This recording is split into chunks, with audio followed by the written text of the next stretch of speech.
Welcome to our exclusive travel talk series where we deep dive into unforgettable travel experiences with our featured travelers.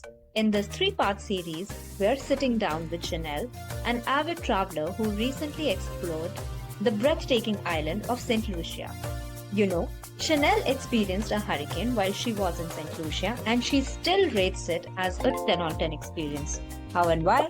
We'll get to that in just a bit. From the moment Chanel set foot in this Caribbean paradise, she was immersed in its rich culture and natural wonders. In this first episode, Chanel shares her story, what drew her to St. Lucia, her expectations, and the surprises that awaited her. She'll take us through her fun filled adventures, volcanic explorations, artistic encounters, and even her experience witnessing nature's raw power in the form of a hurricane. So let's dive into her incredible journey. And remember, we'll cover more ground in parts 2 and 3, so stay tuned for those. Hello and welcome to another episode of Trip101 Travel Talk Series. I'm Ananya and today joining me is Chanile, who is joining us from Toronto, Canada. And today we're talking about a beautiful island in the Caribbean, which is St. Lucia. So thank you so much for taking out the time to speak with me today, Chanile. I'm very excited to know about your trip. But before that, I want to know a little bit more about you. So please tell us, what do you do and what type of travel do you do? Thank you for having me. I'm excited because anytime I get to talk about something that I'm passionate about, I get excited about it, and traveling is something that I do love. In terms of who I am, I have a background in psychology and I'm a researcher. I study human behavior. I'm also an actor who brings narrative to life, and I'm a wine importer and a wine club host. And I curate cultural connections through food, wine, and immersive experiences. So my work weaves understanding people, creating memorable moments, and building community. But I spend most of my day being a research psychologist. One of the things that I like to talk to people about are all the different things that pique their interest, because you think it's separate, but we're all motivated by, there's a string that will weave everything together. And a lot of people find connections through the things that they love. I've never met a traveler I didn't like, because they tend to be like to explore, ask a lot of questions, very open-minded. Like, those are some of the characteristics that I would attribute to like somebody that actually really loves traveling. So it's good to connect with people through their passions. So where does travel fit in these I'm sure research is like a very intensive profession. So how do you make time for travel with all the career strand you're pursuing? So one of the things that is good about everything that I do outside of acting to this point now, acting is the only thing that I have to physically be present somewhere. My other work, I can do it from just about anywhere. Because everything that I do, I really love doing it. I have no issue taking trips and working on a trip, which I think is different from a vacation. Because sometimes I'll be in a country working and someone will be like, "Aren't you on vacation?" I'm like, "No, I'm on a trip." In another country, visiting the country, seeing the places, but I do work also. I travel and work. St. Lucia was a vacation, fully unplugged. I plan a vacation very different than a trip. A vacation is when you're totally unplugged, and a trip is when you are in another destination, continuing to live your life. I just changed location, but I'm cooking. I'm probably more so in like a B&B, so I'm cooking, I'm going into the gym, whereas a vacation, I try to reset my mind. Oh, wow.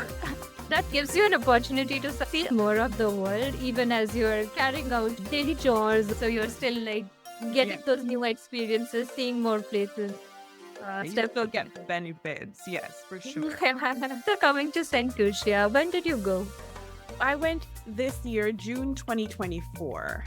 Hmm. And I'm going to wait till you get to that question when you talk about weather and the best time, when I have my jokes around this. Yes, I went in June 2024 as a cliffhanger. There'll be more. How would you describe St. Lucia now that you've been over there? How would you tell your friends about it? I love the island. I think it represents a lot of what people think of in the Caribbean. So great beaches, a slower pace, lots of sunshine.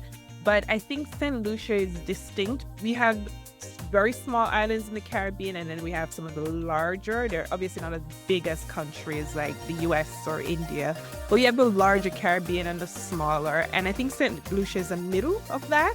It is too big to feel too small, but too small to feel big.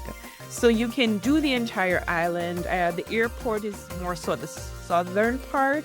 Sulfur is, I would consider, like the middle. Then you have the north. You can drive the entire island in a day, and you can easily stay. I designed to stay in the middle and the north just so that I could get to see different parts of the island.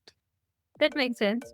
So, was this a planned trip for you? Was St. Lucia a destination that you always had on your radar, or was it a trip that just happened? It was planned. I saw a picture of Jade Mountain, which is one of the places I stayed years ago, and just was just like, I really want to see this place and stay in this hotel.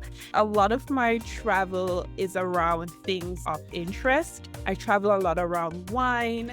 I like to go places that maybe have an architectural interest, like something about that place I can't wait to see the Taj Mahal. There's like something there that is poignant to that place. And St. Lucia, I saw Jade Mountain and learned about the Pitons because St. Lucia is a volcanic island. They have these two peaks in the middle of the island, and it just creates this beautiful backdrop when you're in Sulfur, which is the middle of the island. And so those things, I was just, oh wow, this is gorgeous, I want to see it. And so it was on the list. It was high on the list of places that I wanted to go to. Oh, I did not know that they were not mountains. They're, whenever you No. like look up St. Lucia, they're the iconic two peaks. Yes, they're referred to as volcanic plugs. So they were like rocks that came out of the ground when the volcanic eruption. So yeah. Oh wow, okay. So how did it live up to your expectations since it was on your radar for a while? How did St. Lucia do on your expectation scale? 10 out of 10. It was good. It delivered the beautiful beach, the warm people, but also a really good feel. The vibe of the people is very open and easygoing, and you could feel that throughout the island. So I think when you visit a country, if the people aren't happy for you to be there, you're not going to have a good time. The people and how they view tourists and people visiting their country is going to always be hugely impactful on the trip. Yeah. So how many days did you spend over there? I was supposed to be there for 7 days. I ended up there almost 2 weeks because we got trapped in a hurricane. Yeah, so we ended up having to stay. That's why I would rate St. Lucia 10 out of 10. It's easy for hotels or restaurants to give good service under great times. You really see how good an establishment is under tough conditions. And in the Caribbean, obviously having a hurricane is one of the tougher situations to be in. And to still be treated extremely well as a guest with great service when everyone is worried about their home and kids, I thought I was blown away. I'm not sure how hospitable I would be with a natural disaster knocking on my door. I'm going to be like, I have things to worry about. Yeah, that's one of the reasons why I'll say 10 out of 10. Wow. I could not have predicted the way that sentence went. I experienced a hurricane, and that's why into 10 or 10. Yeah. That's really does say quite a bit about their hospitality and welcoming culture. If they were able to treat you as a guest under time of duress. So that's for sure. Yeah. But did it cause a lot of damage, the hurricane? Luckily, it was a Category 4 hurricane. Hurricanes can go up to Category 5. So this was a very big hurricane. I was laughing at myself because I am from Jamaica. I moved to Canada for university. I know about hurricane season. So in the Caribbean, the hurricane seasons run from June to, I believe, October. So it's quite a long time. But you don't get hurricanes developing in the summer. From June to August, you don't see hurricanes. September and October are months that if you're going to the Caribbean, you should be bracing yourself that you may end up in a hurricane. And so this was the first recorded hurricane at Category 4 that early in the year. It's never happened before. And when I was in Jamaica, I experienced a Category 4 hurricane. We were cut off for about a month. I didn't have electricity for a month. I was afraid. I was like, this is going to be horrific. How am I going to get back home? I was angry because the airline went on strike. We would have left 2 days before the hurricane, but we couldn't leave. I was quite angry, but at Windjammer Hotel, and I will say the hospitality, the way they took care of everyone. And these are all people who have a home and family to worry about. And a lot of them remained on the resort. I was able to really help people have different fears. We are now in a country by some people by themselves, some people with not much support. And the way they were able to really hold space for visitors during a hurricane, I was shocked by the level of help they gave. That's wonderful.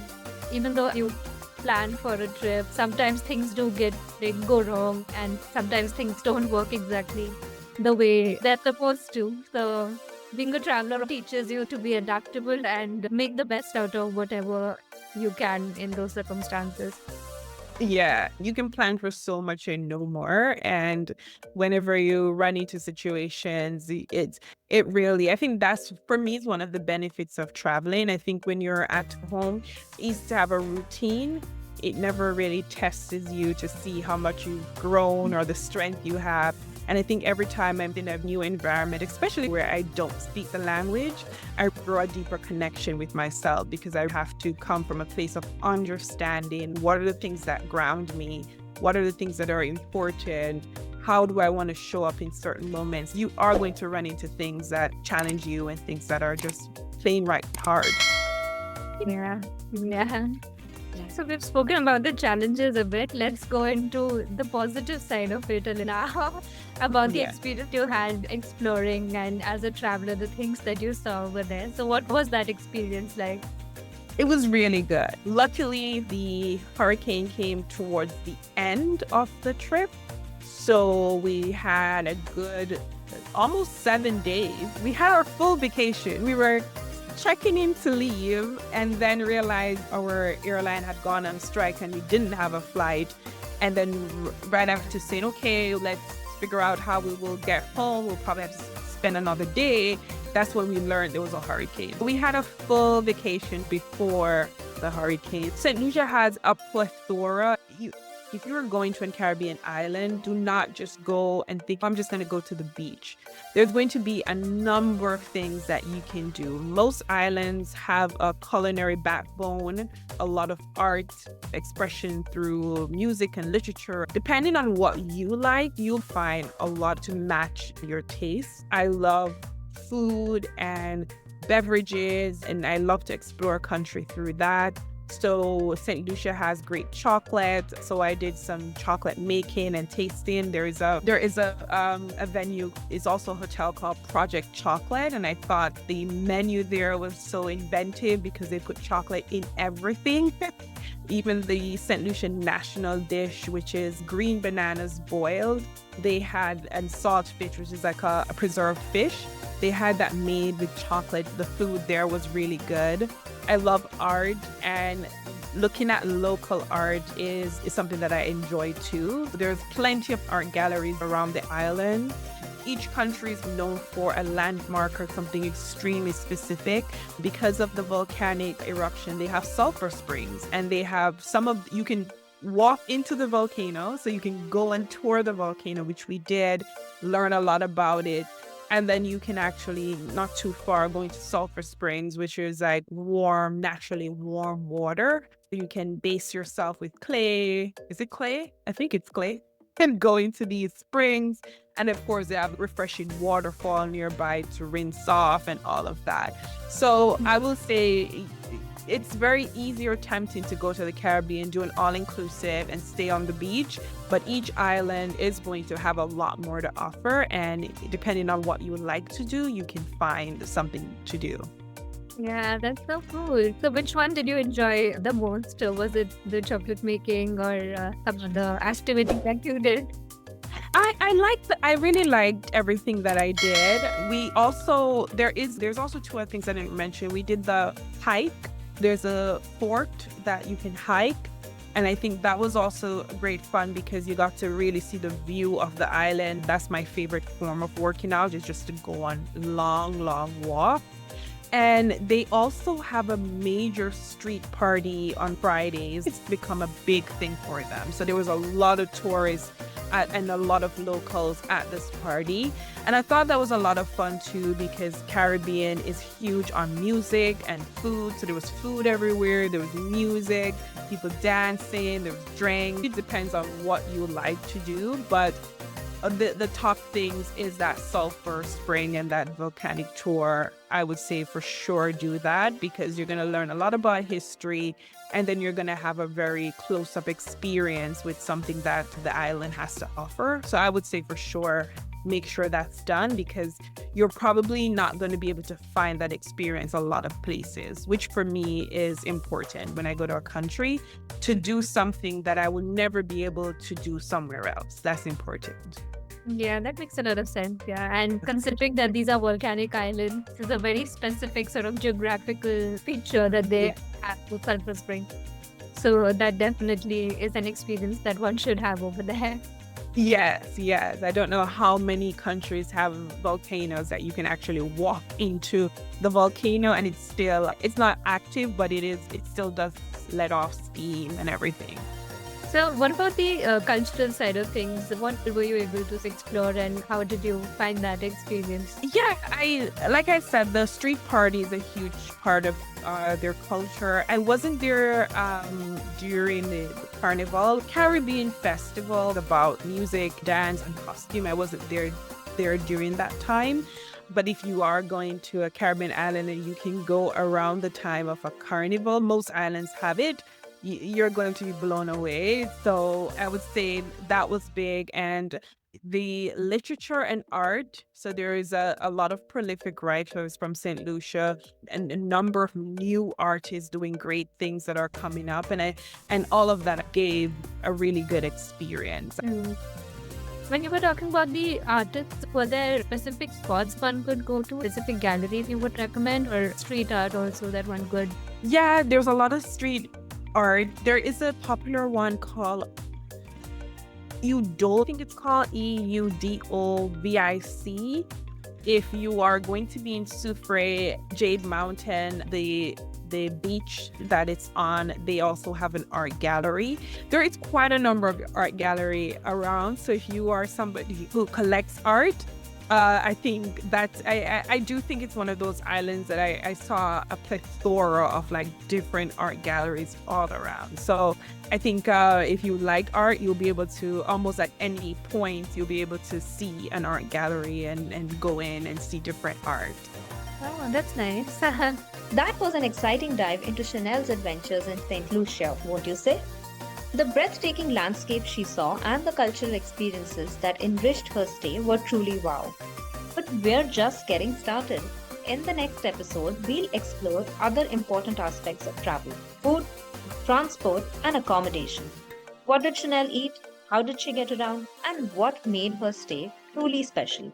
Stay tuned and don't forget to hit that like button, share this video with your fellow travel lovers, and subscribe to our channel for more unforgettable travel stories. See you in the next part.